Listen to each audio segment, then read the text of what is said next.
logical day to all of you and a very logical week to all of you. So we are here with the starting of the new week. So Monday, and we have a Monday idea. So let's see what we have in this idea today. The first idea there, January 27th of the Indian Express, cartoonist Jules Pfeffer, a natural non-conformist. A natural non-conformist, that means उसकी आदत ही है ऐसा क्या? अब non-conformist का मतलब क्या होता है? Somebody who does not follow or adhere to the rules or the set norms of the society, uh, general norms also, right? वो non-conformist हुआ, but you think about a better word for non-conformist. I'll come back in the end and tell you. यहाँ पे एक बहुत बढ़िया सा word है non conformist के लिए which I usually give as a meaning. I take that word and then give you the meaning as non conformist. तो अक्सर ऐसा ही होता है. अब आप नॉन कन्फॉर्मिस्ट का एक बढ़िया सा वर्ड सोच के रखो. बेटर ये होगा कि आप लिख के रखो, फिर देखो वो मैच होता है या नहीं. ठीक है, चलो रीडिंग पार्ट देखते हैं. So, Jules Pfeffer died in New York on January 17 at the age of 95, 3 days before Donald Trump was sworn in. He was a cartoonist eminently capable of taking on not just the new president, but the kind of voters who elected him. That is not easy. आसान नहीं है.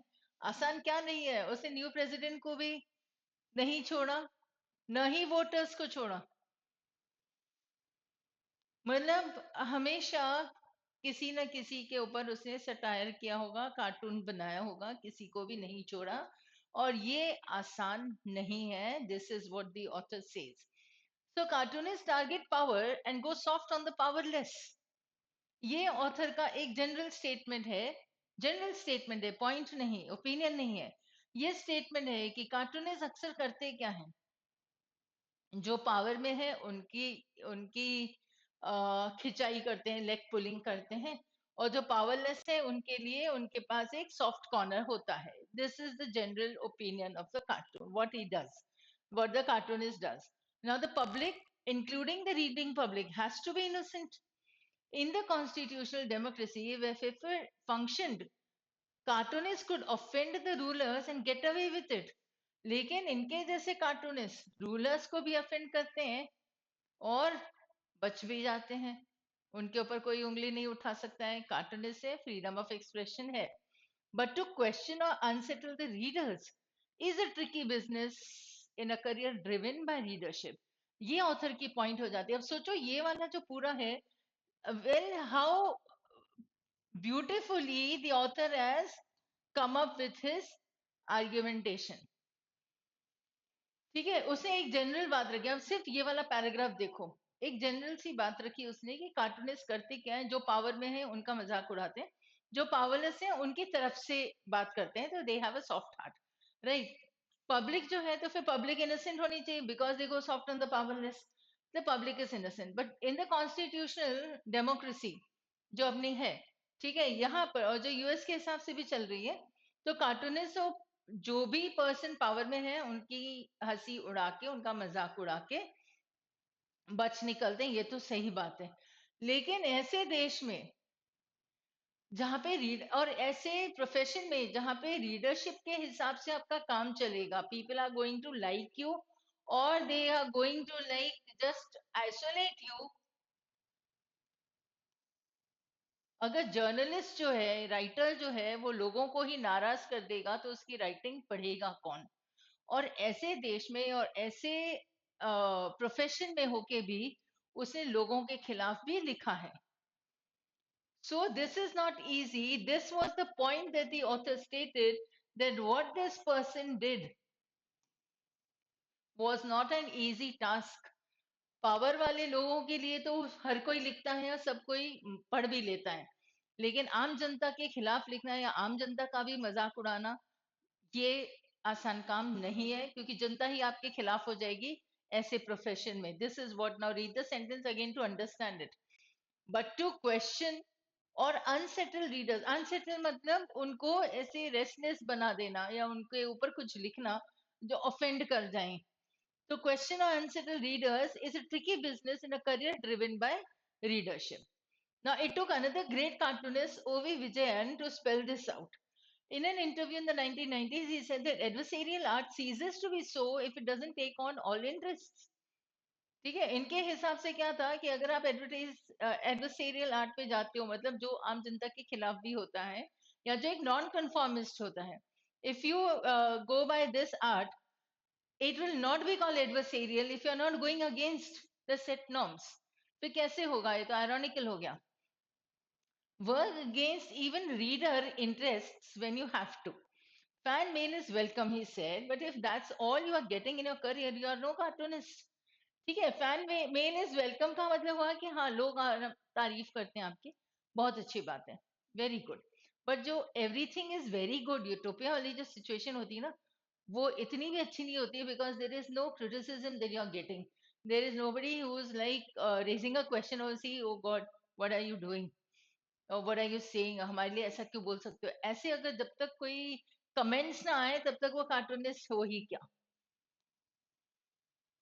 Right? This is what the author is saying according to what this person said. So one can't fault Pfeiffer on this count. मतलब ये बात तो सही है उनकी. Given his background, he couldn't have been any different. तो वो non कंफॉर्मिस्ट क्यों है?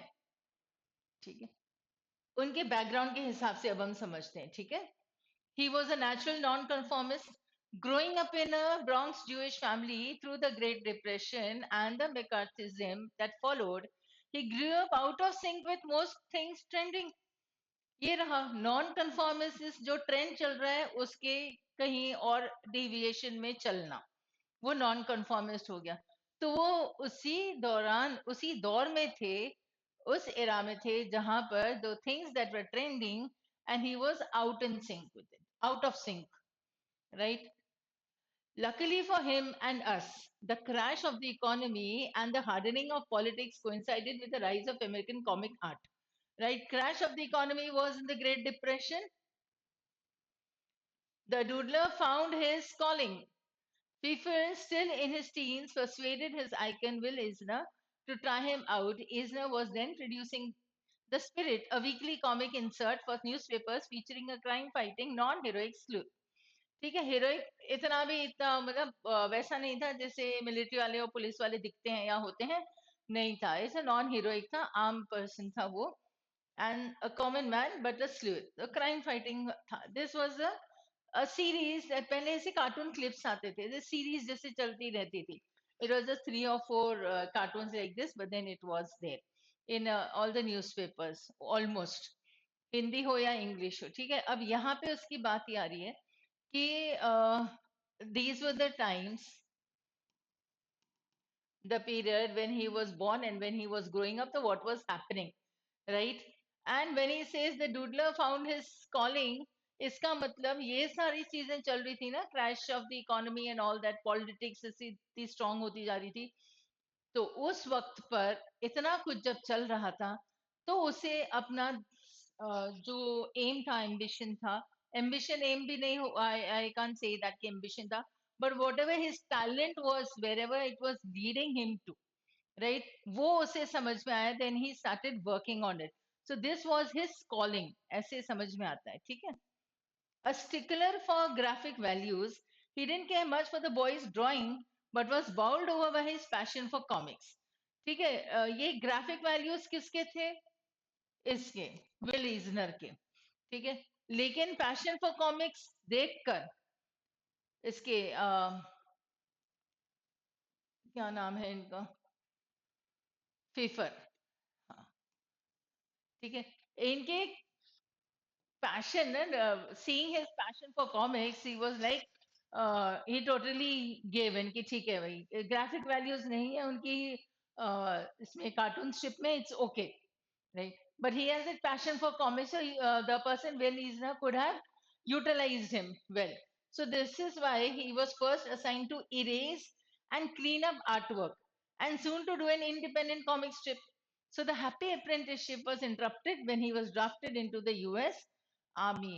ठीक है, उसको उनको लिया गया था, उठाया गया वहां से, कॉमिक कर रहे थे, अदरवाइज कार्टून्स बना रहे थे, वहां से उठा के उन्हें आर्मी में लेके जाया गया, अदरवाइज अप्रेंटिसशिप चल रही थी उनकी. So more than the mentor studio, 2 years in uniform made FIFA the cartoonist we know him as. ठीक है, तो मेंटर स्टूडियो मतलब विल ईजनर उनके मेंटर थे। ठीक है, वहां से इन्होंने जो जो सीखा उससे ज्यादा उन्होंने आर्मी में रह के सीखा और फिर वैसे कार्टूनिस्ट बन गए वो। At once a political creature who resented all forms of authority and an incisive seeker who left nothing unexamined. Incisive means इंसाइशन का मतलब होता है कट। ठीक है, तो incisive means very sharp.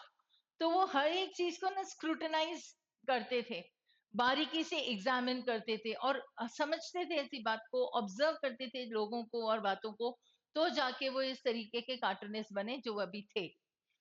Right, so he did not leave anything unexamined. So when he couldn't oppose, interrogate or protest, he put his characters on the couch and analyzed them to bring out the demons within. ठीक है, now see what he is doing.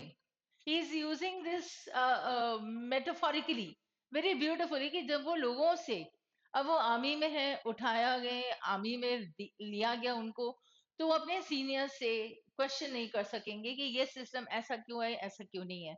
Right, so if he were not able to oppose, he was there, so he had to do what was told. Interrogate, he could not question, and he could not protest also, तो करना ही पड़ेगा जहां पे वो थे। अब अगर ये चीजें उनके हाथ में नहीं है तो उनके हाथ में क्या था, सिर्फ एक कलम। उसके बेस पे उन्होंने कार्टून करना सीखना शुरू किया या बनाना शुरू किया। तो he put the characters, those people he could not question, interrogate, he put those characters on the couch and analyzed them to bring out the demons within him. तो अपने अंदर की जो उनकी भड़ास थी, जो क्वेश्चन से अंदर अनआंसर्ड क्वेश्चंस जो थे, वो बाहर लेके आए। Even before it was fashionable to mention the personal or political as political, FIFA had seamlessly breached the border. Personal को पॉलिटिकल बोलना ये अभी धीरे धीरे होने लगा, पर लेकिन उसके पहले उन्होंने ये बॉर्डर, बीच का जो पर्सनल और पॉलिटिकल का बॉर्डर था उसे खत्म कर दिया था। खत्म कर दिया था बिना किसी के जाने, in the sense seamlessly means without anybody, without any hassle, without any problem.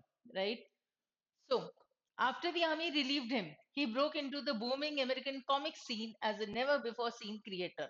Through 41 years as a staff cartoonist with the Village Voice from 1956, he did nothing to conform to the norms of his own art practice.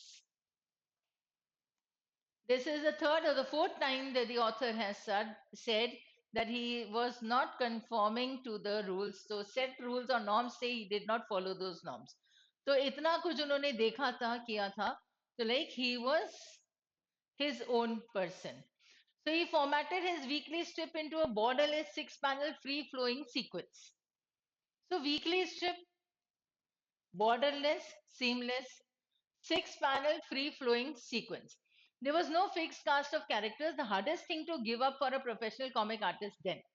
अब देखो मतलब एक fix flow of characters होता है तो ठीक है, इस कार्टूनिस्ट ने ये कैरेक्टर्स रखे हैं, जैसे आर के नारायण ने क्या लिखे थे, क्या किया था, ये वाले वाली बातें होती, कैरेक्टर्स एक कॉमन मैन था, तो these are like fixed things for the cartoonist, but he did not stick to that also. So he gave up those fixed cast of characters. So it was unthinkable at a time when even tame, non-superpowered comic characters like Charlie Brown, Snoopy, and Dennis were widely merchandised, and syndicates and creators were raking in fortune.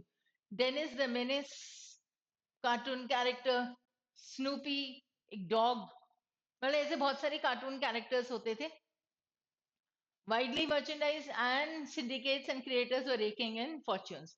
This, however, didn't limit his reach. He syndicated to as many as 100 publications worldwide, including our Shankar's Weekly. FIFA wrote plays and graphic novels illustrated for children and wrote a screenplay that won him an Oscar. Lesser cartoonists would have struggled with such distractions. He let it all flow into his satire. सब चीजें उसके आसपास जो चल रही थी उसको उन्होंने सटायर, सटायर यानी व्यंग्य होता है किसी और का मजाक उड़ाना, लेकिन बड़े आराम से। ठीक है, मतलब कंबल में लपेट के मारना, this is usually what I से। पर देन ये समझो सटायर होता है, व्यंग्य होता है, जैसे हिंदी में हास्य और व्यंग, तो इंग्लिश में ह्यूमर एंड सटायर होगा, right. So he featured recognizable personalities as much as unnamed private individuals. कोई भी हो सकता था वो। In the defiant 1960s and 70s, he worked like an editorial cartoonist and a comic strip artist rolled into one. So this is talking about his work. Now, his Lyndon Johnson, Richard Nixon, Henry Kissinger, and Ronald Reagan looked straight out of scathing news cartoons. Scathing is like bitter, hurting. So much so that the Pulitzer Committee in 1986 picked this unconventional weekly sequential cartoonist for editorial cartooning. ये रहा उसको एक और मिल गई prize award Pulitzer prize. Now the big time stories of public policy randomly alternated with everyday accounts of anonymous men. वापस से he's saying that see they were big time people, stories around them, and then they were anonymous men also. ना आम जनता में से कोई भी individual randomly उठा के वो कुछ भी कर सकते थे. Women and children trying to cope. Readers didn't know what to expect next from the FIFA comic. The only familiar comfort was a squiggly anatomical drawing interspersed with blobs of handcrafted text springing to life in a choreographed crescendo. ठीक है, again springing to life in a choreographed crescendo is being used as an analogy. ठीक है, वहां पे जैसे music में कैसी चीजें आ जाती है ना, उसी तरीके से. तो now this is talking about his way of working, कि उन्होंने क्या किया था. The artwork got even more spirited whenever his favorite character appeared. More spirited means more alive. So the dancer who seemed to somehow retain faith against all odds. ये आते थे उनका. कैसे है? Dancer. ठीक है, against all odds. When in 2000, bored with George W. Bush, FIFA wound up his cartooning work with a farewell strip. She was there in the last borderless panel to disapprove of his exit. The feeling is shared. मतलब वो जो dancer उसकी character थी वो भी उसे, मतलब उसको भी इतना बुरा लगा कि इन्होंने अपना कार्टून बनाना इनके ऊपर छोड़ दिया है. राइट, जॉर्ज डब्ल्यू बुश से वो बोर हो गए. This is what he said and then he wound it all up. Right, तो with a farewell but then the dancer was there. ये रही dancer. A dance to the loss of innocence. Right, ये उनका था, the last borderless panel. And that means the people did not like when he like just quit this cartoon making. The feeling is shared. यहाँ से भी हमें समझ में आ जाता है, ऑथर का कहना हो या लोगों का, उनको नहीं पसंद आया कि इन्होंने कार्टून बनाना या देना छोड़ दिया.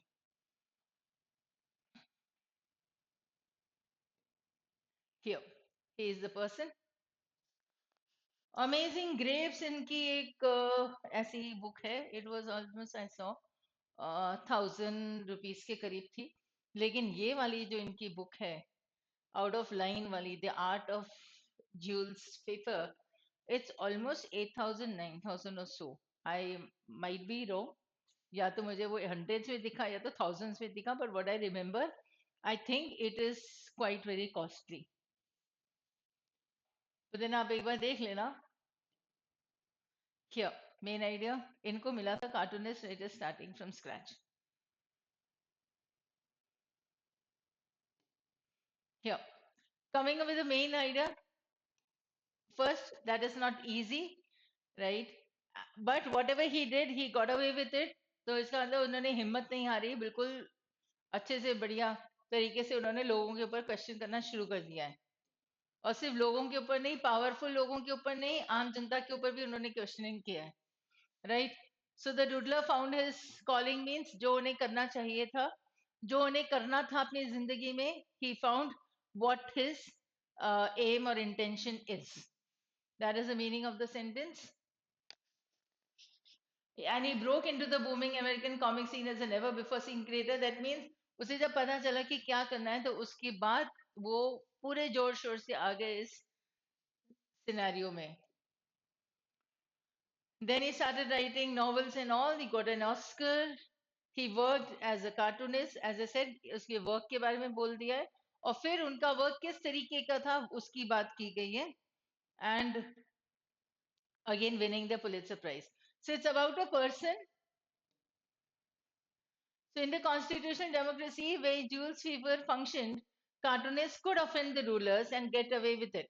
वो कर सकते थे, लेकिन किया कर भी सकते थे और किया भी, और without being punished, you can say, getting away with it. So people were like, ऐसा ना किसी के खिलाफ कुछ बोला होगा तो कान में से धुएं निकलते हैं, वैसा भी हुआ होगा, लेकिन he got away with it, right?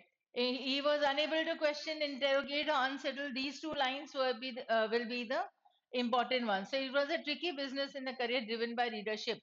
So the most important line would be this, as I said, what kind of a person he was वो दिया है, what works he did वो दिया है, what prizes and awards he won वो दिया है, लेकिन मेजरली बात यह है कि he was a non conformist, और क्योंकि वो नॉन कंफॉर्मिस्ट था तो इसलिए जो भी किया उन्होंने लीक से हटके किया है, and he got away with it. Coming to the vocabulary part, sworn in is again a phrasal verb. ठीक है, swearing in ceremony होता है, right? So wherever your section of your phrasal verbs is वहीं पे लिख लेना, ठीक है. Eminently का मतलब होता है famously, you can say eminently अगर बोलते हो तो. Otherwise eminent is famous. अभी I'll give you more words for it. That is not easy. ये तो बड़ा सिंपल है, अब मैंने vocabulary में लिया क्यों इसे, ठीक है. सोच के रखना not easy क्या होता है, ठीक है. Adversarial is opposite, unfavorable you can write, which is not according to what we want. Adverse conditions होती है ना, adverse climate होता है, something that is not conducive to us, हमारे हिसाब से नहीं है, जो होता है हमारे हिसाब से उसे conducive कहते हैं, जो हमारे हिसाब से नहीं होता है उसे not conducive होगा वो. On this count means in this context, इस मामले में इसे हम नहीं बोल सकते हैं, कुछ भी गलत सही नहीं बोल सकते. नॉन कंफॉर्मिस्ट आ गया वर्ड. अब नॉन कंफॉर्मिस्ट अगर तुमने सही सोचा है, सही लिखा है, तो I will give you one word. इसका एक मीनिंग होता है मेवरिक, ठीक है. कहीं ना कहीं जाता है ये रिबेल पर, क्योंकि रिबेल हमेशा ये नहीं होता है कि ना आप किसी के अगेंस्ट लड़ाई कर रहे हो, नहीं. रिबेल होता है कि you are not adhering to the set norms, that's it. So of course you are going to find your own way out. So non-conformist, maverick. Another phrasal verb you can write boiled over and passion for. You have a passion for something, ठीक है. He was drafted into, तो drafted into भी आपके पास आ जाएगा कि उनको लिया गया, इंडक्शन किया गया कहीं पर, उनको आर्मी में लिया गया, तो that becomes into का यूसेज आ जाएगा. drafted into and bowled over and passion for. Again you can write these three phrasal verbs. Incisive is very sharp, ठीक है. Seamlessly is without obstacle, and breach is to break, violate. I'll write it here, ठीक है. Break करना, violet करना, उसे breaching कहेंगे. Defiant is against the same thing, to go against, ठीक है. Defy वर्ड है इधर, to defy the rules or comply to the rules or comply with something, ठीक है. तो comply मतलब agree, और defy मतलब to go against or disagree,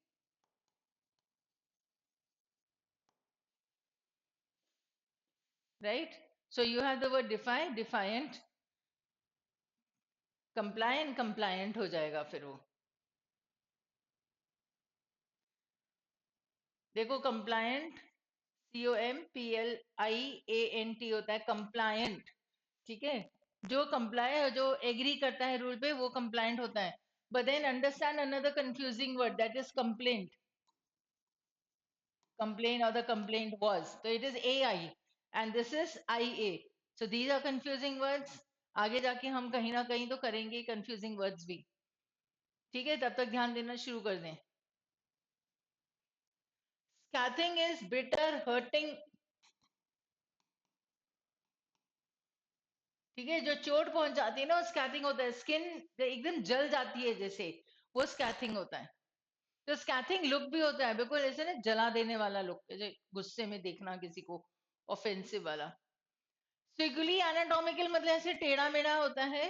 anatomical is the body structure, उसके हिसाब से वो कार्टून्स बनाते हैं, तो मतलब लोगों के ही। Crescendo, crescendo is going up and down with music. ठीक है, अगेंस्ट ऑल ऑड्स मतलब उसके सामने बहुत सारे प्रॉब्लम्स थी, ऑब्स्टिकल्स थी, फिर भी उनको पार कर गए। That is I was able to achieve my goal against all odds. तो बहुत सारी रुकावटें थी, जैसे हिंड्रेंसेस कैसे होती है, हर्डल रेस कैसी होती है, तो हर्डल से बहुत सारे, लेकिन फिर भी अपने टारगेट पे पहुंच जाना, दैट इज इट। हाँ, crescendo, as I said, it is in music, the ups and downs in music. ठीक है, अब देखो म्यूजिक के हिसाब से, अब आप इसको सोचो, ये है क्या? जब इतनी लाउड आवाज होती है ना, तो this is usually a loud part. जब बड़ा हाई पे रहता है music, that is the crescendo. अब सोचो ये लोग अभी क्रेश में से निकले हैं, छोटे छोटे से बच्चे, तो कितना शोर करेंगे, टाइम टू गो होम, उछल कूद करेंगे, शोर मचाएंगे। ये देखो, you can easily see the parents are coming to pick them up, and the way they will come out of that school or creche, wherever they are, that is the loud noise. So that is called a crescendo, right? चलो, coming to the words eminent and not easy. Not easy भी मैंने लिया है क्योंकि हम इसे थोड़ा सा अगर हम समझ सकते हैं, तो नॉट इजी का ले लेते हैं पहले। चलो, नॉट इजी का सिंपल सा मीनिंग आ जाएगा tough, right, difficult. But then you should be able to come up with better words for these easy words also. So it is an arduous job, a strenuous task, something that is very demanding, something that is consuming our energy। ठीक है, वो हो जाएगा। एक uphill task भी बोलते हैं उसको, right? So it is not very easy, it is laborious, using a lot of labour और consuming a lot of labour. तो लेबर आर्डर होता क्या है? It's a pain taking job. अब ये भी लिख सकते हो, मतलब the moment you come across these words, you will be able to understand them. इतनी कोई डिफिकल्ट नहीं है। पॉइंट होती है कि जब हमें ये वर्ड समय पर समझ में भी आए, और समय पर हम उसे यूज भी कर सकें। तो टीडियस होता है कोई जॉब, तो मतलब टायरिंग हुआ। ठीक है, पेन टेकिंग मतलब बहुत ज्यादा उसमें यूज हो गए, या बहुत ज्यादा हमें दर्द होने लगे, तो पेन टेकिंग जॉब हो गया। और ऐसा क्यों होगा? क्योंकि the job was very demanding. So something that is not easy will be tough, difficult, laborious, using a lot of labor. Arduous, strenuous, you can relate to strain. Demanding, it requires a lot of time, energy, money. Uphill task, तभी आप ऊपर जब चढ़ाई करते हो तो वो बहुत दिक्कत वाली बात होती है, और पेन्स टेकिंगली। ठीक है, चलो, एमिनेंट कौन होगा? A person who is a noted scientist. Simple word आ जाएगा हमारे पास, फेमस। और अगर फेमस है तो इलस्ट्रियस बोल सकते हैं हम। ठीक है, अ person who is well known. अगर वेल नोन है तो रिप्यूटेड आ सकता है। तो फेमस है, रिप्यूटेड है, इलस्ट्रियस है। डिस्टिंग्विश्ड बोल सकते हैं क्योंकि लोग उन्हें जानते हैं। तो distinguished personality, illustrious person, an eminent scientist, a famous playwright, कुछ भी हो सकता है। पर इतना कि लोग इन्हें जानते हैं, या ये अपने काम में बड़ा टैलेंटेड है, that is what we know. So people know him, तो illustrious हो जाएगा। सेलिब्रेटेड कर लेते हैं, या सेलिब्रेटेड ऑथर। तो सेलिब्रेटेड, सेलिब्रिटी, सेलिब्रेटोरी, ये सारे वर्ड्स क्या होते हैं कि there are many people who would know you, right, that's it. So eminent scientist, well known के हिसाब से कर लो। और नॉट इजी, सिंपल वर्ड है, डिफिकल्ट, पर हमारे पास थोड़े से बेटर वर्ड्स आ जाने चाहिए। इससे और भी तुम्हें मिल जाते हैं तो kindly right it, make it in that tree formation ki these are synonyms sort of. Synonyms does not mean that you can easily replace one word with the other, वो नहीं होता है, ठीक है? चलो note down कर लेना ये. And that's all for today. So thank you and stay logical and stay positive and be logical and be positive. So see you soon.